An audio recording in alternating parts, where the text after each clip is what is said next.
What the heck is a semaphore?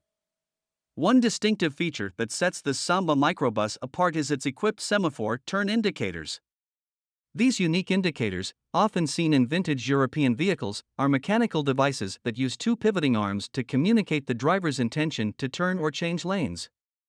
When activated, the semaphore arms extend outward from the sides of the vehicle, providing a visual signal to other drivers on the road.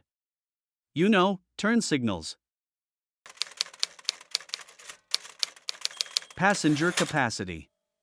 The Samba bus stands out not only for its exceptional passenger capacity but also for its compact size. In today's automotive landscape, finding a vehicle that can comfortably seat 9 passengers is a rarity, typically limited to full-size passenger vans. However, the Samba defies expectations by offering such a spacious interior within its relatively small frame. Its wheelbase, compared to modern vans, may seem modest, yet the clever layout and efficient use of space allow room for 3 rows of seating to accommodate 9 adults. Restoration journey. The restoration of this remarkable Samba Microbus is a testament to the dedication and attention to detail put into bringing it back to its former glory. It underwent a comprehensive refurbishment that revitalized both its mechanical components and its aesthetics. The vehicle underwent disassembly, allowing for meticulous metalwork and body repairs. The restoration extended to entire drivetrain and interior as well. Notable features of this restored Samba Microbus include a tan fabric sunroof, chrome hubcaps adorning white finished steel wheels that harken back to its vintage charm.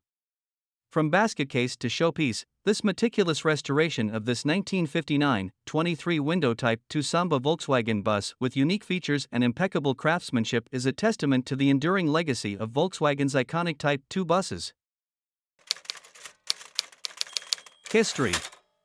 The Samba bus has a rich history that dates back to its production in the mid-1950s. Originally introduced in 1951 as a variant of the iconic Volkswagen Type 2, the Samba bus quickly gained popularity for its distinctive design and versatile nature. The Deluxe Samba bus we are featuring has a fascinating history. It was originally delivered new in Hamburg, Germany, adding to its authentic European lineage. As early as the mid-1960s, this particular Samba made its way to the United States, where it found a new home. This transcontinental journey showcases the global appeal and enduring popularity of the Samba bus, transcending borders and becoming a cherished vehicle in different parts of the world. With its roots in Germany and its presence in the United States, this Deluxe Samba embodies the international legacy and widespread admiration for this iconic Volkswagen model.